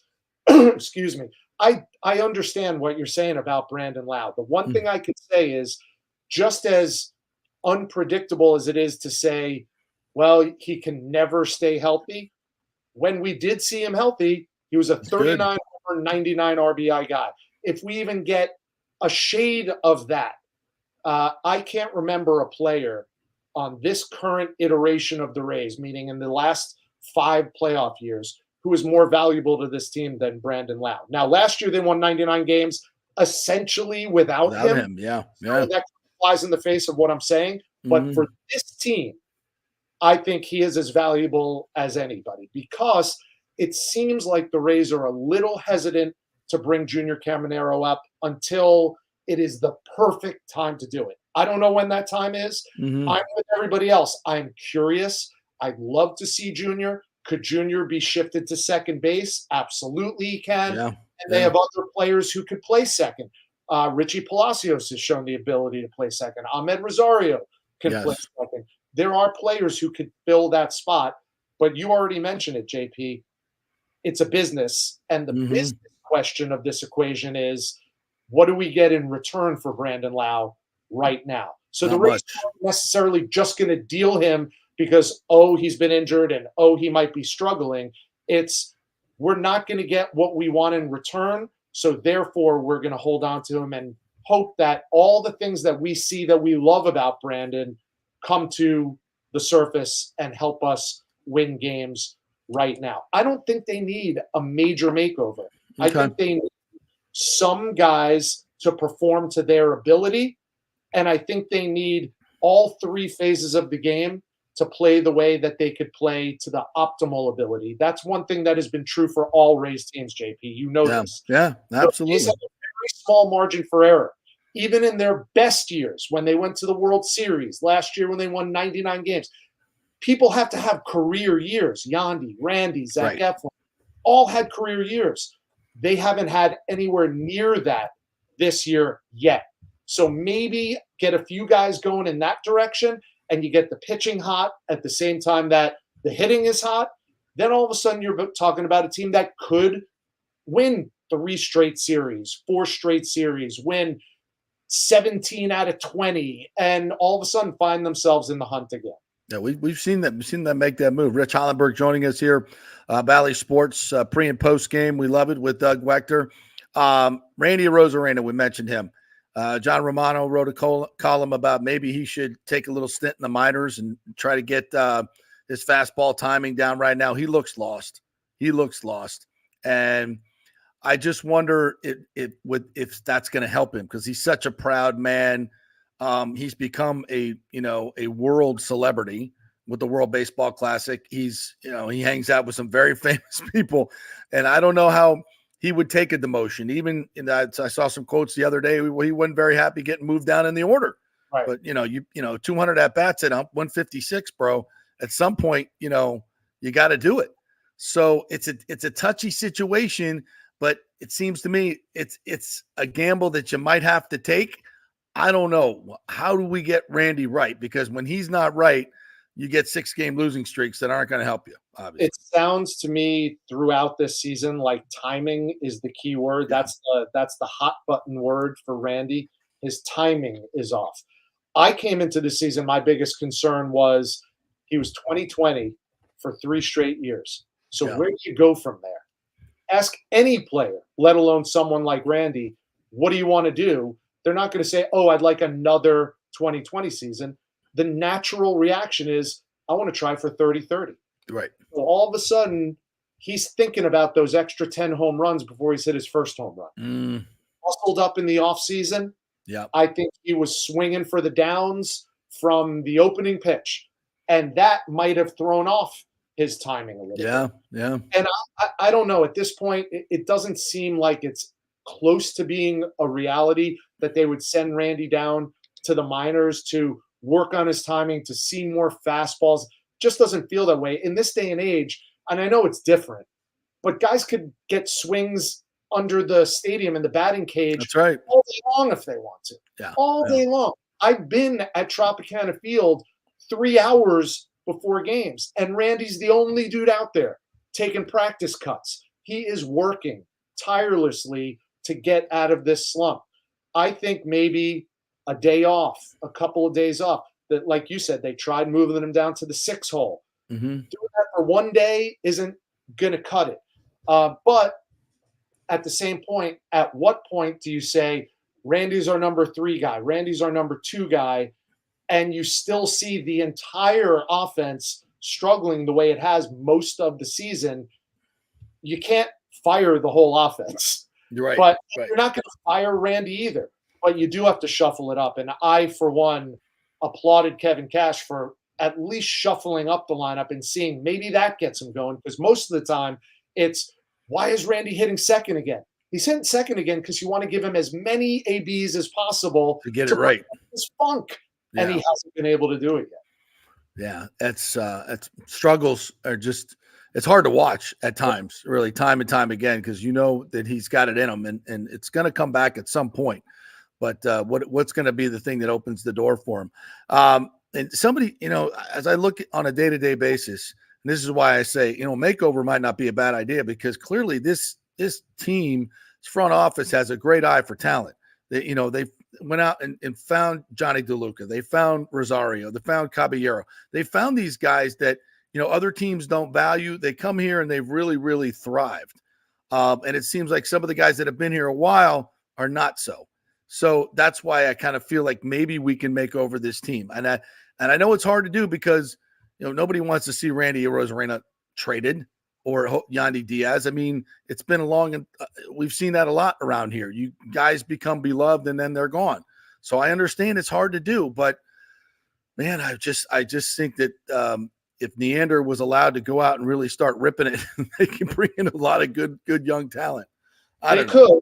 The only hole I want to punch in that theory, JP, is again, we're 54 games in. We're literally a third of the way through the season. So what I'm hearing when I hear that kind of an option, I'm hearing you're giving up on this season already. Yeah. Listen, I have no patience. Right. Their internal conversation might be, we're looking toward next year already. Yeah. But they're looking toward next year with, listen, Shane McClanahan's back. Then you have a healthy Shane Boz, Taj Bradley, Ryan Pepio, and then you have an embarrassment of riches in your starting rotation. That's right. So that's a great jumping off point for 2025. Mm-hmm. But they're probably saying, if we were going to rip things apart in 2024, how do we do that and still stay competitive? Yeah. That is the $1 million question, or the multi-million-dollar question. Yeah, I guess. And when I say makeover, it's not for this year. It's for down the line. It's like, let's get the process going already. But again, when your guys are struggling, it's not a great time to try and move them. I mean, because you're not getting squat back. The Rays have been brilliant at buy low, sell high, and that's just been oversimplifying, but that's the business model that has won them all these players, going back to Tyler Glasnow, who they got for next to nothing. And then they deal Glasnow and they get Pepio and DeLuca. And everyone's like, oh, you're trading Tyler Glasnow. That's the worst. Tyler Glasnow looks like a Cy Young candidate. Good for him with the Dodgers. But Johnny DeLuca and Ryan Pepio together, given time, will probably pan out better than Tyler Glasnow's remainder of his career. Yeah, could be. We'll see. All right, before you go, Rich, what's going on in the world of Hollenberg off the baseball front? I'm always interested in what concerts you're going to, where you're traveling. You're the local Bill Walton. What are you doing? Where are you going? That's very high praise. I haven't been to many Dead shows in a while. Although I was. Have you ever been? Oh my God, I'm a Deadhead, bro. I didn't know that. As much as I am into Springsteen, Grateful Dead is right below that. That's why I got asked this morning. What would you rather have done? And it pains me to say have done. Call a game with Bill Walton or go to a Dead show with Bill Walton? And my answer is go to a Dead show. Of course. Because I have much better seats.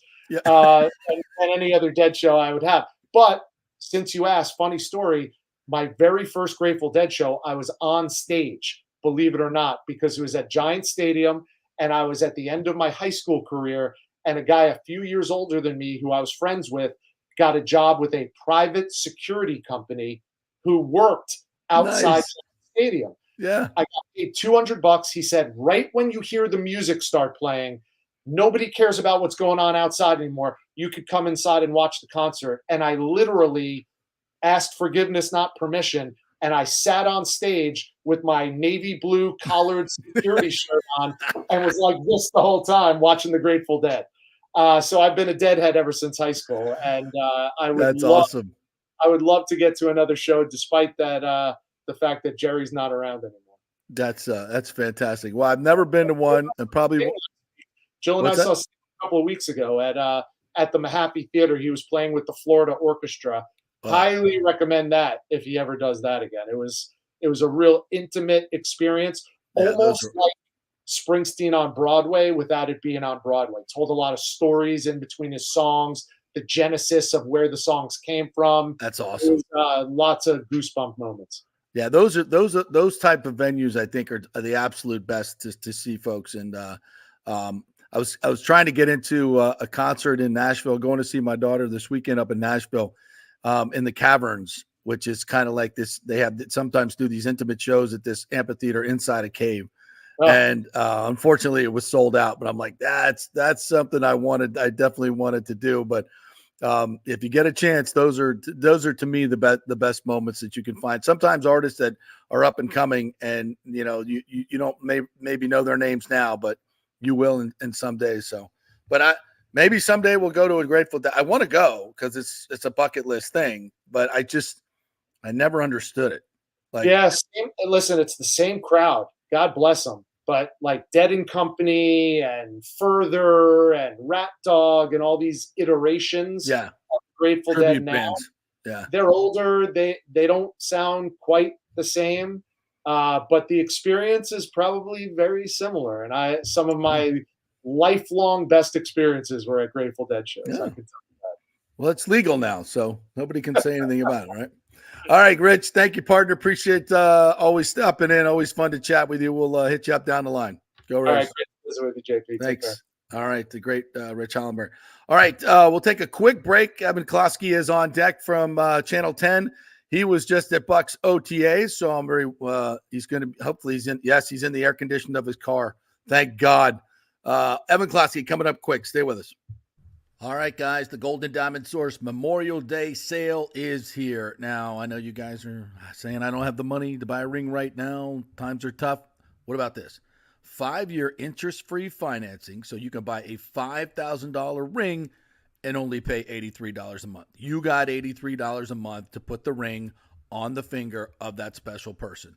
That's right, $5,000 ring, only $83 a month. So that's 5 years interest-free financing. And of course, the Golden Diamond Source has the best selection. They have the best customer service.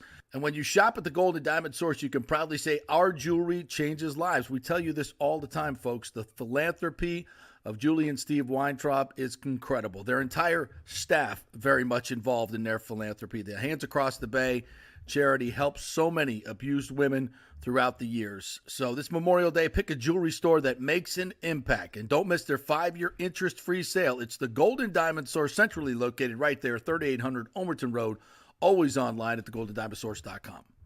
JP here for my good friends at Italiano Insurance, and they did it again. Once again, Italiano Insurance stepping up with the best customer service. I was in a bind. My old insurance company, my auto insurance, jacked up my rates, so I called Charity at Italiano Insurance, and she stayed till 9:30 at night until she got my insurance done. And guess what?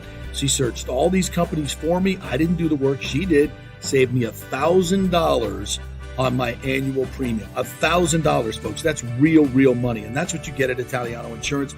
Great customer service. And here's another note for you, by the way, with hurricane season up. 40% of people in Florida are underinsured. That means if you have something happen during a hurricane and you need replacement costs, you're going to get 40% less than you deserve. Can't let that happen. Call the folks at Italiano Insurance and get them to help you out in both those regards. They will save you money and keep you insured properly. That's 813-877-7799. Great folks in the community, been doing it for over 60 years. Italiano Insurance, 813-877-7799. Are you looking to be more productive and healthier? Do you know chronic dehydration affects your overall health and well-being? 75% of the U.S. population suffers from dehydration, and many of us don't even know it. That was me before I was introduced to Hydrate Heroes. 8 times the benefits with hydration. A beverage with benefits more than just hydration. That's right, 8 times the benefits with hydration. Hydrate Heroes provides a refreshing, great-tasting beverage powder to mix with water, providing elderberry, zinc, vitamin D, electrolytes, amla fruit, which provides a great source of vitamin C, along with a proprietary mushroom blend that has shown to help increase endurance and energy at the cellular level. Hydrate Heroes is so confident you're going to love the taste and the results. They are offering our listeners a special offer, a free 3-pack sample, no credit card needed. Just go to the jppetersonshow.com, the jppetersonshow.com, and click on Hydrate Heroes logo. Hydrate for health today with Hydrate Heroes. Let's go. Right now, back to the show on FanStream Sports. All right, he's fresh off the field from Bucks OTAs. Evan Closky joins us here, 10 Tampa Bay Sports Director, Emmy and Murrow Award winner. What's up, Evan? How are you? I'm doing well. How are you? Yeah, just staying out of the sun right now as much as I can. 30 minutes on that field shooting was enough for me. Newly married? How's that feel, huh? That's right. Yeah. Well, the funny story was during the Antoine Winfield Jr. press conference. I mean, it was really like the first time I woke up, like showered, rushed, ran out to the presser, and I forgot my ring. So now I'm fully wearing this thing at all times, and I'm not allowing that to happen. So other than that, marriage is great. We're 3 weeks strong, hoping to just build on that momentum. Now, did you get called out on that?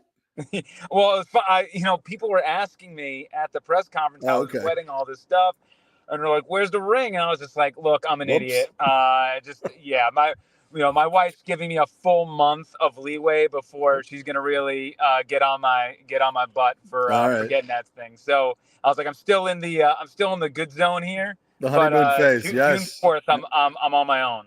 Truly the honeymoon phase. Absolutely. All right. Well, a couple of guys out there are probably still in the honeymoon phase for the Bucks. Anybody catch your eye? Any news out there today? Not so much. I mean, outside of Tristan Wirfs still not being here, Vita Vea is not here. Mike Evans isn't here. Those guys typically are never here, but Tristan Wirfs obviously is a little bit different. It does seem like it stems from the fact that he's looking for a contract situation, a contract extension.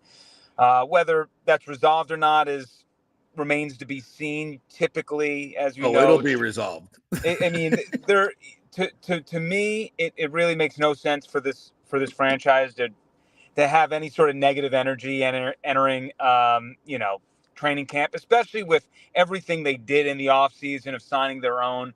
We all know that Tristan Wirfs is going to be here long term. It's just a matter of what that number is going to look like, what the term is going to be, and what they can negotiate from there. But as far as that, I'm not too worried. I'm sure Tristan is going to be out here for mandatory stuff, and my belief is they'll have that taken care of before training camp. But we'll see. He signed on for $18.2 million next season, and then will be the highest paid offensive lineman after that. But beyond that, I think there's just my general sense of being here last week, this week. There's a general sense of just calmness in the group. I don't feel like there's a lot of helter skelter running around. I feel like they're just going about their business, moving from one thing to the next. Not a lot of learning type stuff. Liam Cohen is installing his offense with Baker and company, but it just seems like a group that's been around a while. Yeah. Versus continuity. And I like last year was a little bit different. It felt like there were a lot of fresh faces and bouncing around, people trying to spark energy here or there. It just feels like a group that's done some stuff. So that's just kind of the feeling that I have. And it is nice to see guys like Jamel Dean, Antoine Winfield Jr., those guys, Chris Godwin. them out here being a part of everything. There's really only a small handful of guys who aren't a part of the voluntary portion of OTAs. Yeah. See. I think what is good is roles defined, right? And I think this is even with Baker last year coming in, and that's just exactly to your point. He couldn't come in and jump in as like, okay, I'm the leader of this. You can't do that. You have to kind of earn your way. Clearly, he did last year, but now he starts as okay, he can be an authentic leader and join Tristan Wirfs and Antoine Winfield, guys that have been here around. So when you have roles defined, that's what you get. You get a sense of continuity, you get a sense of calmness, and you get a sense of people working forward. Whereas otherwise, it's like, where are we all fitting in here? Now you know where you fit and you go forward. Not to say that there's not competition. That's a different thing, right? And I think there's going to be competition at running back. And not to necessarily say that Rachaad White's not RB1. He is. But how many touches does Bucky Irving earn? How many touches does maybe Sean Tucker, maybe some of these other guys who improve in year two? I would say the same thing about wide receiver. Is it Trey Palmer or does McMillan, kind of seize that? But that's the roles are still defined. Who wins those roles is up in the air, right? Yeah, I think you're absolutely right. I mean, this is the thing about Rachaad White. We all saw his abilities last year, but he's not a perfect running back by any means. Halfway through the season, Dave Canales finally learned, hey, this guy's a pretty darn good pass catcher. Let's utilize him in open space. And all of a sudden, he started to get some momentum that way. But Rachaad White was utilized as if he was like LaDainian Tomlinson, right? He's just not that guy. So bringing in a Bucky Irving, seeing if Sean Tucker can earn more carries, someone is going to shoulder more of that load for the Buccaneers offense. And that's not to say that Rachaad White's necessarily going to take a step back. It's just that he's going to get a breather a little bit more, which should make him more productive and make him last a little bit stronger throughout the season. Agreed. I always bring up Cade Otton at tight end. This is a guy, the best tight ends in the world don't even play the amount of snaps that Cade Otton played last year for this team. And, was he a perfect blocker at times? No. Did he make some drops sometimes? Yes. But the guy was playing like 97% of snaps. That's too much. It's too much. It's way too much. And so, like, when you put it into that perspective, Cade Otton had a pretty darn good season. Mm-hmm. But, if you're going to play him 97% of snaps, all of a sudden you're going to see his weaknesses emerge. It's like, playing a utility player all of a sudden every day versus maybe 2 to 3 times a week. You play him every day, all of a sudden he doesn't look so pretty anymore. So, and the wide receiver 3 is a great spot that we're looking at. That other guard position is going to be probably the number one spot up for grabs when you talk about the team. Obviously there's a need to fill that role, and then the nickel cornerback, and what they're going to do there. So there are good competitions. I like to think that outside of maybe that nickel and maybe that guard, a lot of it comes from a depth place. Like, we know that Cade's going to be a part of the offense, but he needs a little help. We know that Rachaad's going to be a part of the offense, but he needs a little help. So that's a really good spot to be in, where you're like, hey, we know our dude. We just need someone to supplement him so that we're not running them into the ground. And that's what's really exciting about this 2024 team. And I'll say even a step further, looking like into next year, is that they're really starting to build kind of that foundation of how 2020 happened, where they were a deep group, 2020 and 2021, where you had your stars, you had some depth pieces, and you really figured out a way to kind of create these fail safes along the way. Whereas when injuries do pop up, you don't feel like you're absolutely screwed when that happens. Obviously, quarterback position, there are certain positions where you are just going to be, stuck. But other than that, I just think that, there's a lot of depth pieces up for grabs or depth spots up for grabs. And then a lot of these, other type of roles we'll look at. But the fact that Baker Mayfield is the guy out here leading the group, and that everybody on that team knows who the head of the snake is, that means a lot entering the season and entering this offseason program. Tampa Bay 10 sports director Evan Closky joining us here. I've just seen video of Graham Barton work, and obviously in shorts. But that dude looks big and light on his feet. The interviews, he seems as to be a seasoned pro. And I feel like that center position is way more valuable than maybe a lot of people think it is. And, as much as I love Robert Hainsey and he's a good dude and he tries hard, he was a weak spot.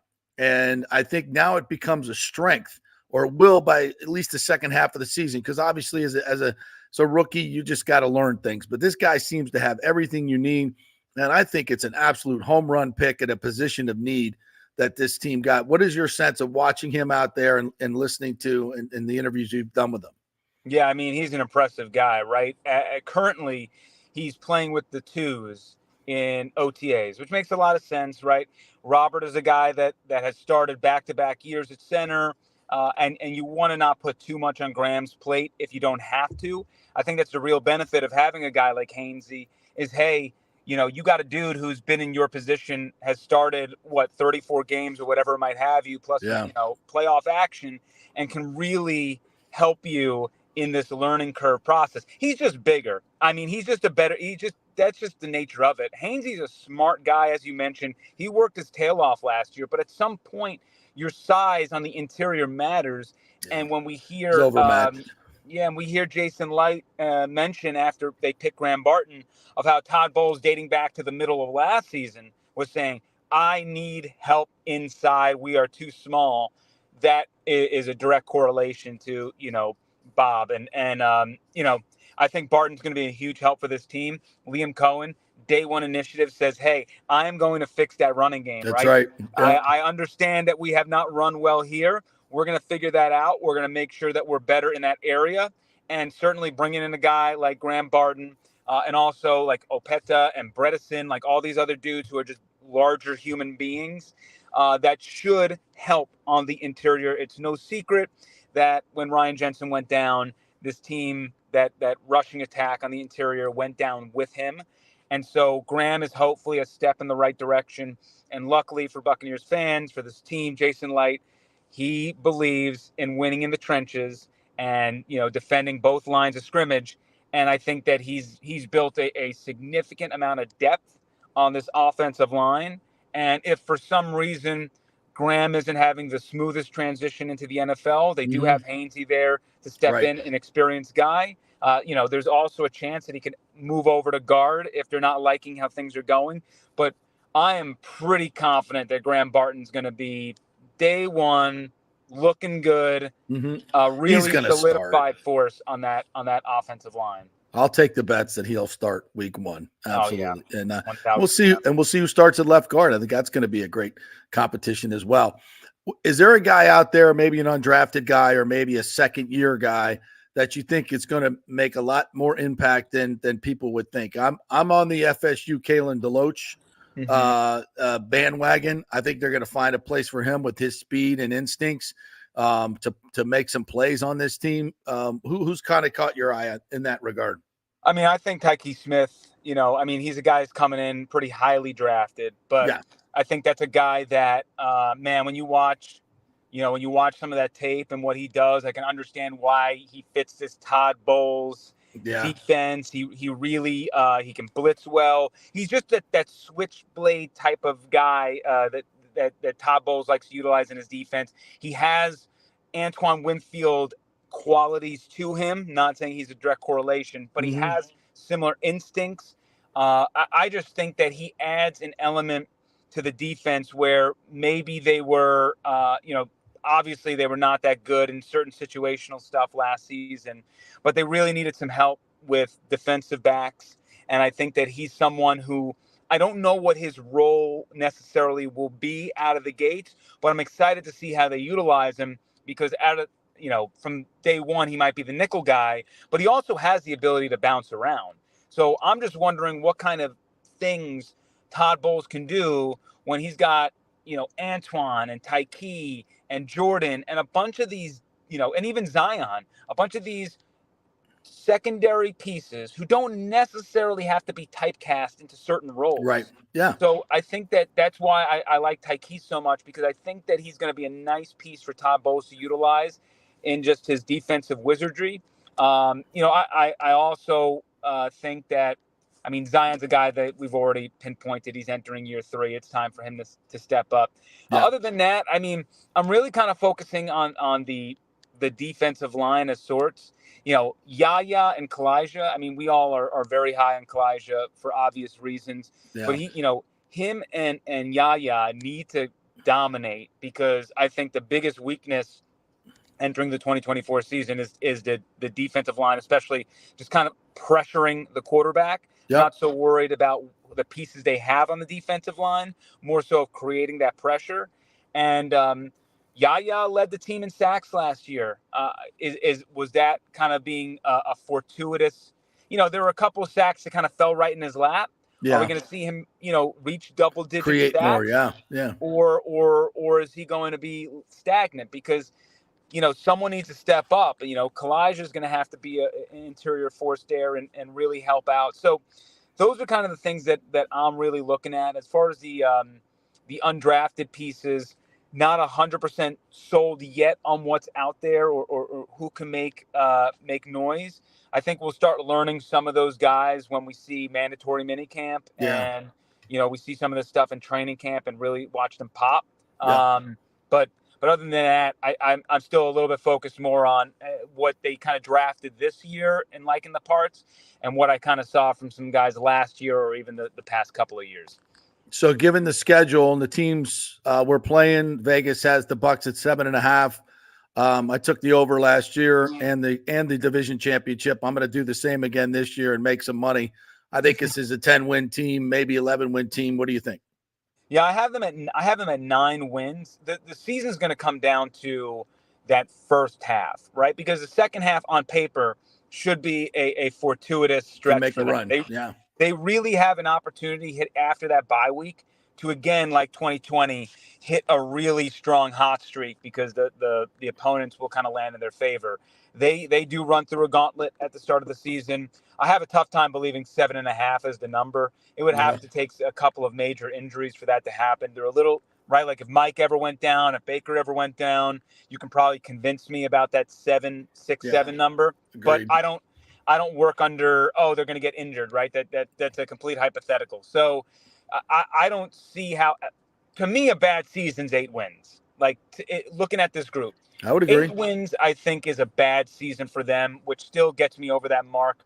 I think 9 is a conservative number for me. And I have 9 wins, and that's with them really not getting a big upset along the way. I don't have them beating the Eagles. I don't have them beating the Chiefs. I don't have them beating the Niners.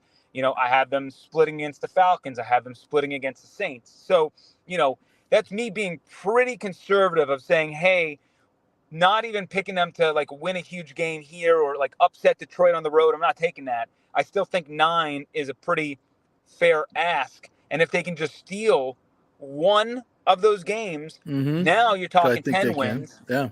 You steal a couple, now you're talking about one of the best records in the NFC. So, we'll see what happens. But I'm confident in this group. I was confident last year. I didn't think that they would have the year that they did, but I was certainly more confident than what the national publications were putting out there. And I have I don't know.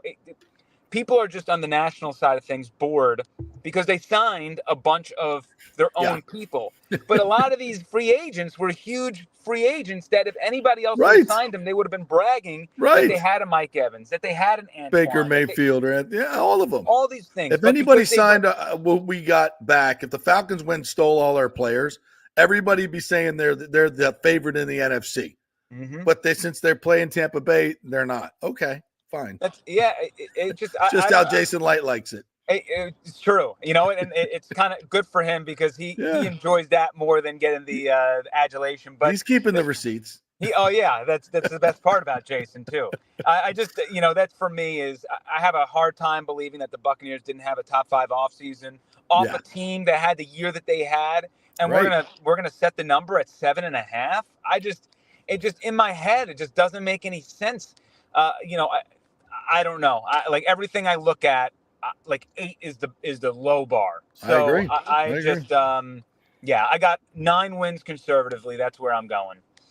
All right, before you get out of here, give me a Rays take. Where do you think? I know you watch these guys every single night. I'm calling for an overhaul at the deadline. I'd like to just see a lot of new faces. This organization has a really good eye for talent. When they make trades, they usually work out. I'd like to see them, kind of get rid of the dead wood move on with some of these guys. And I'd even throw Randy Arozarena in there. I know, it'd be a sell low kind of thing, but I still think people believe he's got some big upside in this league. And I think you can get something for him. And he's not going to be here long-term as a Boris client, as one of our commenters said, and we've said many times. So I'm looking for a whole makeover at the deadline. And I don't think it's necessarily going to hurt you this year either. What are your thoughts? Yeah, I mean, looking at it right now, I think on Fangraphs they have like a 30% chance of making the wild card. So that's just the realistic outlook of this team. And, are they as bad as they've shown up to this point? I do not believe so. Are they a great team? I don't necessarily believe that either. I mean, entering the year, we already had kind of question marks about the offense. Right. They really scurried to fill that Wander Franco role, and accidentally, I don't blame them, stubbed their toe trading away a lefty bat, which they absolutely needed in the outfield because of injuries in Luke Raley. Yeah. But I do kind of think as we get to the deadline, these next couple of weeks are going to be very telling of whether we're into like a full-fledged sell or, not. But I think that they should probably do a sell-buy combo in the sense of, right, like you can sell pieces like Randy, even Yandy. I mean, I'm not like Yandy's amazing, but you might be able to extract some guys who are in AA, AAA who are about to be major leaguers, right? Because you have Carson Williams, you have to me, Isaac Paredes should be a staple in the future for this team. He's young, he's cheap. I said after last year, I would have loved for them to do like a really cheap extension for him and kind of give him like the Brandon Lau deal. It would have been more expensive than that. But, I think that he should be a part of the future. You got Junior Caminero, right. Xavier Isaac, Chandler Simpson. There's a lot brewing with this team in the minor leagues of where I'm very optimistic of where they're going to be next year and the year beyond that. So I think when we say sell, I think there are pieces, like Brandon Lau's not going to be back next year. Randy, his time in Tampa Bay is short. It's not going to be a long-term deal, even if you do keep him beyond this. Yandy, after next year, is probably gone as well. So if you want to sell those pieces, I'm all for it. If you want to sell Zach Eflin, I'm a little bit worried if you start selling free agents that you get, because then why would free agents want to sign with you knowing that like, oh, you gave him this deal and then like you literally a year later flipped him. But, beyond that, on paper, Zach Eflin would make a lot of sense if he garners, something significant. Yeah, because there's arms on the way.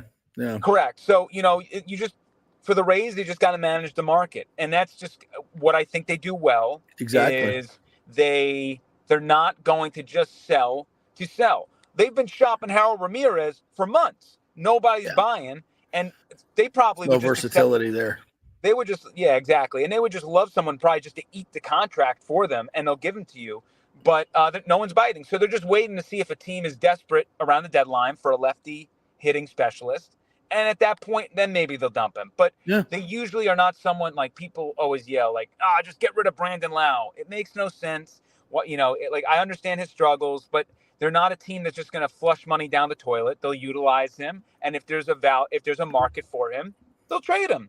But if there's not, they'll keep him. I'm one of those voices. Get rid of him. You got to pay him anyway.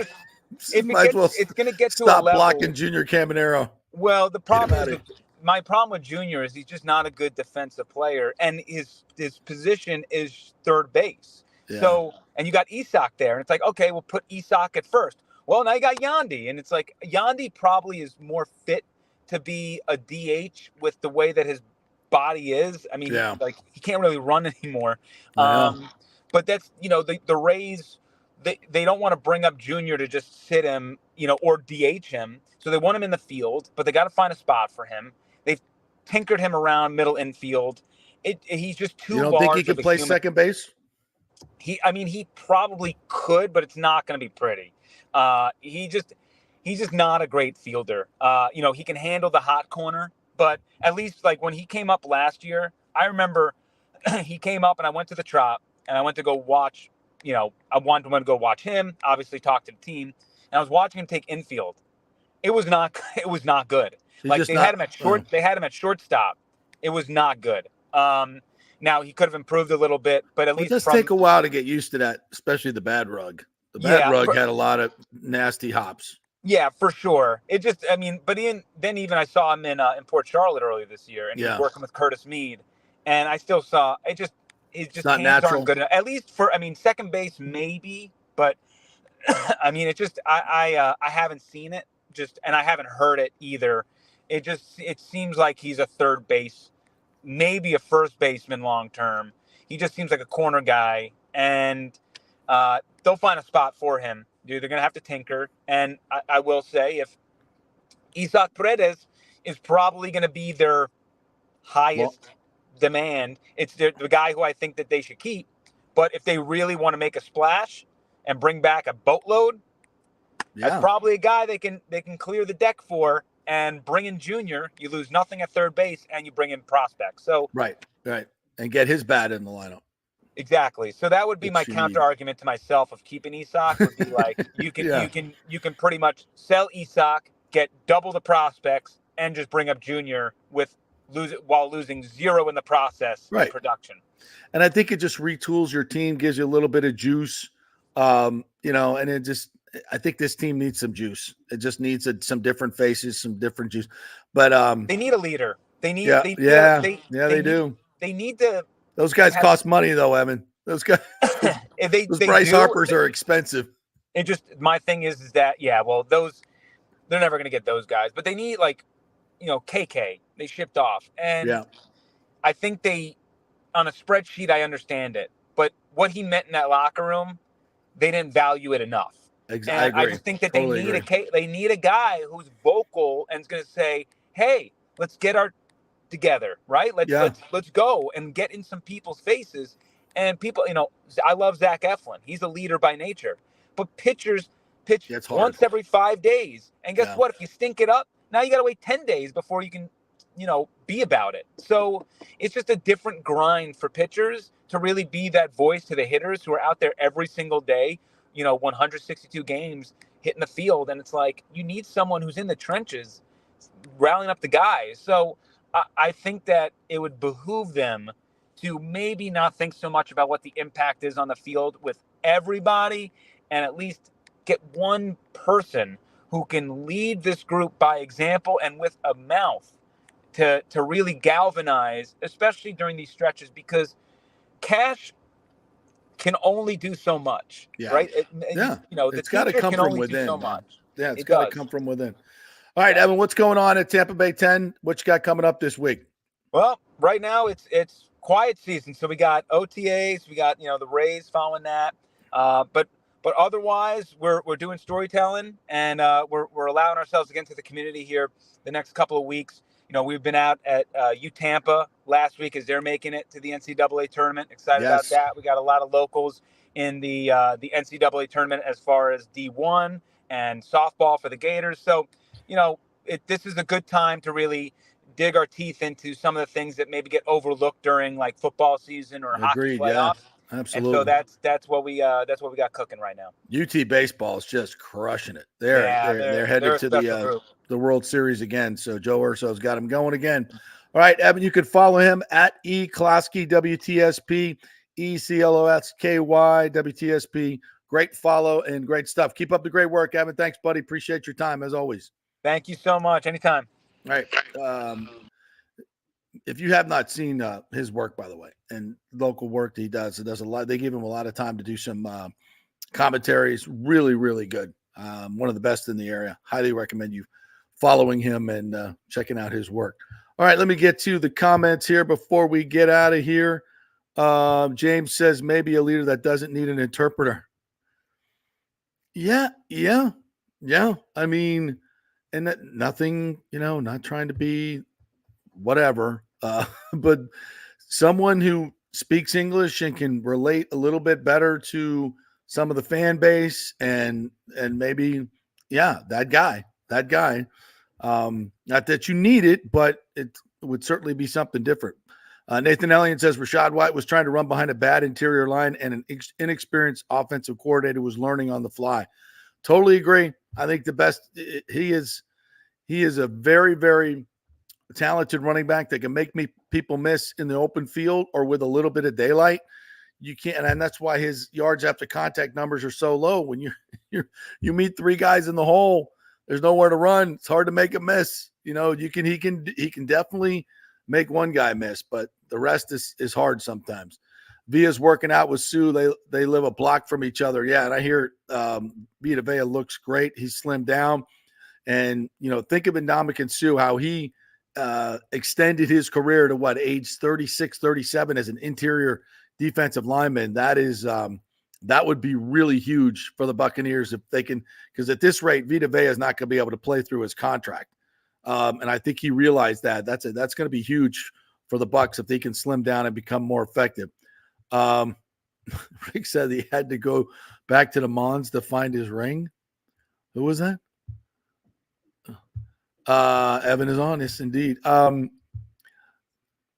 me see. Get this one from James. Rays need to draft better. Quit banking on finding the next Wander. Look at the Phillies on how they're built through the draft. Now, Phillies keep their players, but the Rays don't have much in the minors other than junior.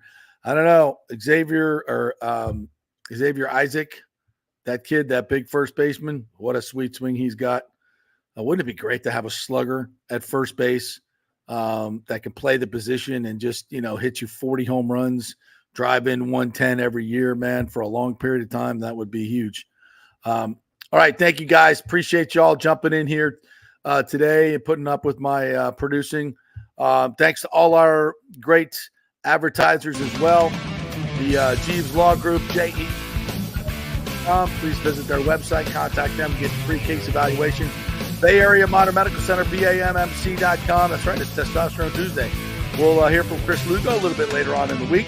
Always love chatting with him. If you want someone who's going to spend some real time with you and give you a personal plan for your nutrition and your health, it's Bay Area Modern Medical Center, BAMMC.com. Have a great day, everybody. We will be back tomorrow. Scott Reynolds is going to join us tomorrow, so we'll do more Bucks. And, of course, all the great stuff you come to know here at the JP Peterson Show. We'll see you tomorrow.